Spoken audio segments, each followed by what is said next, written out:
the game.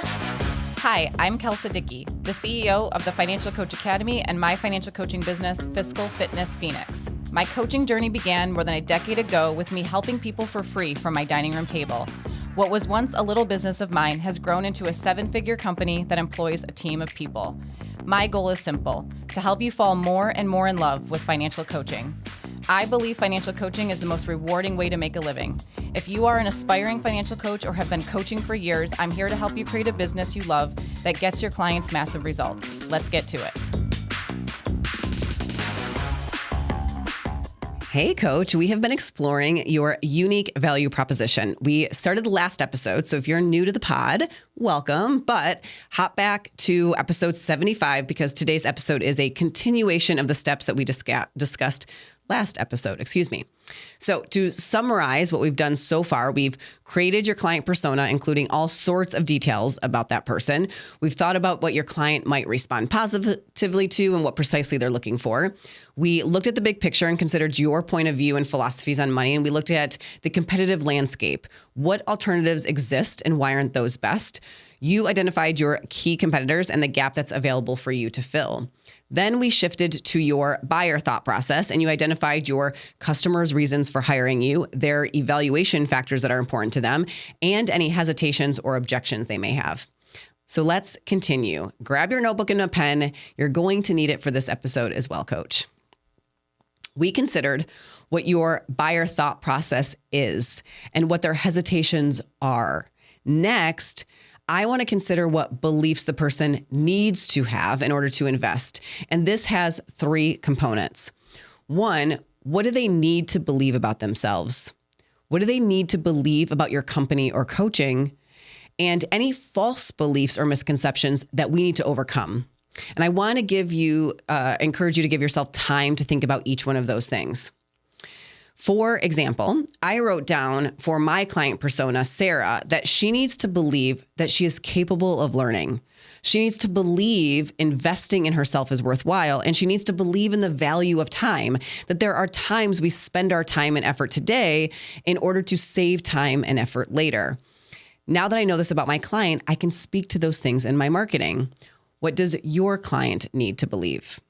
When it comes to their beliefs about us as coaches or as a brand, oftentimes we assume this means that they have to believe in our knowledge or, again, our credentials. But I think, at least for the people I have served over the years and will continue to serve, they actually need to believe in the coach's commitment to their success and our ability to be attentive and supportive. They also need to believe in our company's mission and values, our approach and process, and they have to believe in the value of what we offer, including the long-term impact. If our clients need to believe in the long-term impact of coaching, but my marketing is focused on trimming expenses, that's a short-term tip with no long-term impact demonstrated. If your clients come to you to solve an immediate crisis, they may not need to believe in the long-term impact of working with you. They may need to believe in the short-term impact of working with you. 2 very different things. Both are right depending on your client persona. This is why exploring the gap, something that we've talked about many times on this podcast, is so important. Where are your clients now? Where do they want to be? And what is that gap? So give yourself time to think through what your client needs to believe in order to invest. After considering that, the next step is to think about the feelings they most likely need to have. Of course, for me, I wrote down hopeful, valued, supported, but also ready for change and inspired to act. This is important because your branding, the colors you choose, the images on your site, and your copy elicits emotions. And you want to ensure those emotions that you're eliciting are the same as what the client needs to feel in order to connect with you. Once you know that, you can think about the emotions you may need to shift. I know that my clients need to feel hopeful, but they're currently feeling fear that it's too late or that their financial situation is beyond help. In other words, the opposite of hopeful. I need to work at creating that shift with my messaging. If they're currently feeling overwhelmed at the thought of dealing with numbers and calculations, that's not exactly them being inspired to act. So giving more financial calculations in my marketing could make it worse and not better. Another example for my clients is that they currently feel a fear of change. They know their current situation isn't working, yet they still fear change. So in my messaging, I don't talk about totally changing your life to fit a budget. I talk about fitting the budget to your life. That we aren't here to change their life upside down. We're here to make sustainable changes. Hopefully you can see how this process of establishing your unique proposition is directly tied to your marketing and messaging. Now, the next step is to write stories of actual clients where you can demonstrate a number of the scenarios you now have clarity on. The client that experienced that emotional shift, the client who articulated that buyer thought process to you, and the one who achieved whatever they set out to achieve. I wrote out a few stories of actual clients so I could capture it more fully. You may not have a client for every scenario just yet, and that's where market research can come in. It's also where your beta clients can really help. So you could post something like, I'm looking to work with someone who is experiencing X and wants to achieve Y. I'm offering to coach this person for free in exchange for some specific feedback.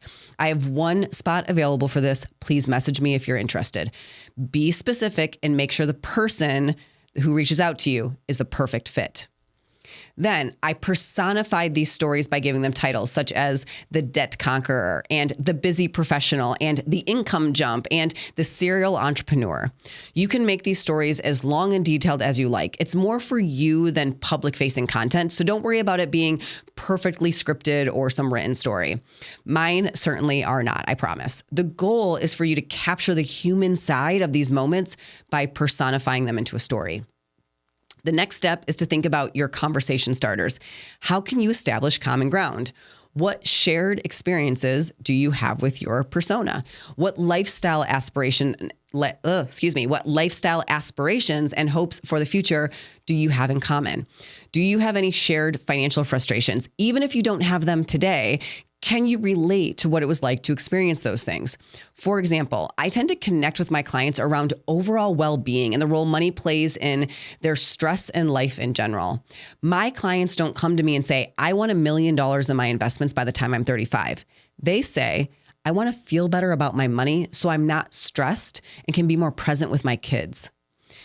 My clients want to build memories with their family and go on vacations and be totally present. They care about living a fulfilling life. So I talk about trips and time away and having family traditions. These things matter. So give some time to think about conversation starters. The next step after that is to think about your assets and brainstorm ideas. Is there a freebie or opt-in that you can create or a possible free 7-day challenge or training that will meet your clients where they're at? Is there something you can offer that will help them gain awareness on any of the things you've written down between this episode and the last one? Maybe you can write a blog post that compares alternatives and points out why they probably didn't work for your client. Can you create a quiz that helps them gain awareness? In other words, use each section of the work you've been completing to determine your marketing and content creation. Now, the last step of determining your unique value proposition is to write a love letter to your client. Now, this might sound a little nuts to some of you, but I did write a love letter to my client, Sarah. I thought about Sarah, the persona I made, and I just wrote her a letter. I imagined that she was my best friend who needed help. How would I speak to her? What would I say? What do I wish she knew? And I put that in a letter. One of the things my clients respond positively to, as I mentioned last episode, is empathy and compassion. So this step worked really well for me. I gave this letter, as well as all the other information, to my copywriter to write the wording for my new website. But you can also read this letter on days that you're feeling uninspired. We probably go into this work because we have a genuine desire to help people. And it's easy to forget that sometimes when business gets hard. And not just people, but this person, this client persona, right? Tap into that whenever you're needing inspiration yourself. Once you do all of this, you can, if you want, combine them into a UVP. You essentially summarize these things into a paragraph that becomes your unique value proposition. But I also want to give you permission to not summarize it if you don't want to. This is meant to be an internal driver for you. Think of this as not some catchphrase, but as your overall essence. It's who you are. It's your brand. You can't use anyone else's essence. You have to discover your own. It doesn't have to be summarized into some concise paragraph if you don't want it or need it. You'll read things online that say that your UVP should be a one-liner and that you should be able to communicate your UVP in a simple sentence. I don't know about all that. Have a tagline, but don't necessarily stress over having a succinct UVP if you don't want. I did decide to write a paragraph for my UVP, but really, my UVP is a Google Doc that is 29 pages long because it is every single component that I've shared with you over these 2 episodes and my thoughts about it. But here is the concise version that I came up with. Also, I'm going to ask, please don't use this as your own. I share so many things in this podcast and in my trainings where I say, here, take this, use it. But this is not, I repeat, this is not one of those things. That would go against the entire point of these 2 episodes. So here is my UVP. Fiscal Fitness is your personal trainer for your money. We bring the power of personalization and forward-thinking planning into financial coaching, handcrafting a money master plan that is as unique as you are.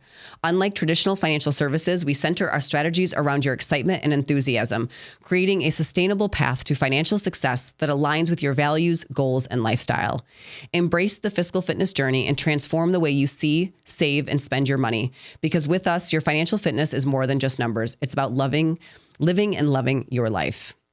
You can find that paragraph on my website in the About section, but really and truly, every single section of my website can be found in my 29-page UVP document somewhere. There's not one piece on my website that doesn't feel totally and completely authentic to me.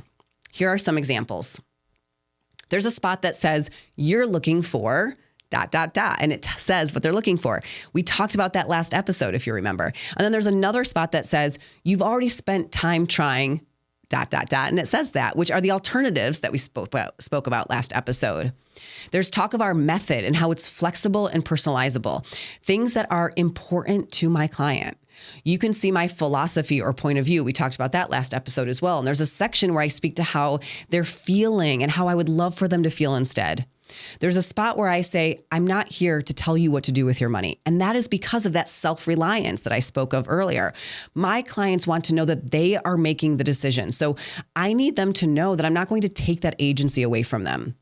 My clients also like feeling decisive. That is important to them. They like knowing they're taking action in their life. So I speak to indecisiveness and how challenging that can be.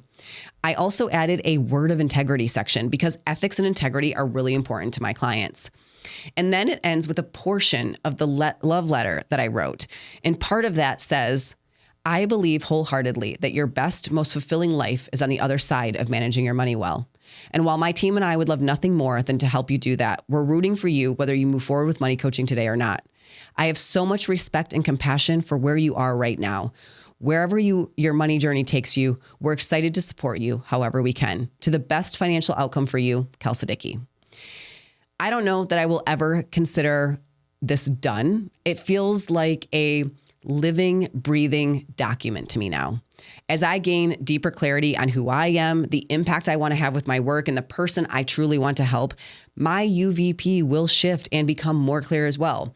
In that sense, I hope it's not done. I hope I continue to strengthen it over time because that means I'm more intimately understanding my client over time. I know this is a lot. Business can be a lot. I'll never shy away from being honest with you about how hard business can be sometimes, and that it takes time, it takes attention, and it takes a lot of you to make it work. But it can also be incredibly gratifying and fulfilling. On this podcast, I shared how I was just giving myself time and space to think.